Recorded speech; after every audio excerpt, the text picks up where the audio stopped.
Okay, now when you come to the first stage, obviously I've done is just to put in a bit of this lime green for the wisteria, and I've already noticed that the top of the silhouette of the wisteria are shapes that are slightly pointed, you know, governed by the shape of the actual leaf that's there. So I'm going to go in closer so you can see what I'm talking about. Yeah, it's about as close as I can get. So when I paint this, I've got to be aware that that's not going to be just a curve silhouette. I have to already begin to describe the edge of the forms that I'm painting. That's important, right? So the top of the wisteria, you know, they're little sharp leaves showing up, and it's heightened by the fact there's a dark red behind there, which I really need to get in fairly soon. So what I'm saying is, when you're painting something, that sort of situation, be conscious of how you use your paintbrush, because it's no good just filling in. You've got to actually lift your brush into a vertical position and use the tip to describe the shape of the leaves, so that if you've got a good brush and you use it on its tip and there's not too much paint, you can actually create marks with your paintbrush that echo the form of the leaf that you're describing. All right, is everybody keeping with me on this? Now, when I came to do this bit of my tree, okay, I do notice there are little bits of the white of the building or the cream of the building showing through the green. So again, it's no good just filling in. I've got to consciously think, well, again, I need to describe those leaf forms in the way that I use my brush. So if I go to a sort of the slightly darker green or stronger green, again, the weeping cherry, I'm just going to draw some lines now. They come off branches like this. I mean, this is this particular tree, but you know, some of you, the growth rhythm will be upwards, okay? In this case, it's all downwards. So the leaves actually come off those branches, and some of them are turning, some of them are straight, in a variety of positions. So I have to, as I'm painting it, it's, as I say, it's no good just filling it in. You've got to kind of consciously think, what is that form? Does that form actually look like? And paint it by turning your brush and making your brush make the sort of marks that you want it to make to achieve the effect of that particular organic form. Is that clear?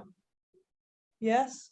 Now, I mean, that's just one of the colors. When obviously I've got to, I could work on it while it's still a bit wet, and I could go in with my darker green and place some dark greens next to it. They're not really showing up particularly well, but some of them run in, and it goes wet into wet, which is quite nice. Again, don't lose sight of what you're painting. Think about what you're painting, the form of what you're painting, and let your brush marks inform that painting in that way. Okay. All right. So at every stage, there should be intelligence operating on the page, is what I'm trying to say. For those of us who have very little intelligence, like me, how would you do mine is horse chestnut leaves? Well, then you've got to think about what the form of a horse chestnut leaf is. It's palmate, isn't it? Well, yes. As you're painting it, Shelley, you've just got to think about that. You've got to hold that shape in mind. Okay. And you know, show some indication of it when you're painting it. You know, sort of, okay, it's palmate. 1, 2, 3, 4, 5, and you know, it won't all be flat. There'll be bits going underneath other bits, you know, but think about it as you paint it, and it may require that you use not just the tip of your brush, but the flat of your brush, or going Yes. from a tip to a flat shape, you know, like this. You know, you can actually do that, can't you? You can go like that. That looks good. Look, in fact, always practice a bit on another piece of paper before you go launching in. For those of you that are unsure, I think there's no harm in just, you know, doing a bit of pre-thinking on a separate piece of paper. Yeah. The tree that I have has got a lot of what I would call stippling. That method where you get bunches of stippled things. If you did it all individually, it'd take you forever. Absolutely. So in that case, you've got to use your brush more like this, haven't you? You've got to bounce about on the brush. Yeah. You know. Yes. Yes. I think you've got to find whatever method you need to convey the character of the particular tree that you're working on or looking at. Okay. All I'm saying is be careful not to just fill in. Look where the dark part of the tree is, look where the light parts of the tree are, and just consider how you're going to achieve that. Go slowly. There is no rush. I think it's, even if you only did a very small section of it, like I have done with this, and work out how to paint it, you know, that will have been a useful thing. Yes. You can always go on and work on it later if you want to. Yes. You know, I mean, this isn't nowhere, this is totally undeveloped. This is just the first stages of the painting process. And perhaps at this stage, I'll just show you once more my painting. I know I'm showing it to you because I think it's useful in this context.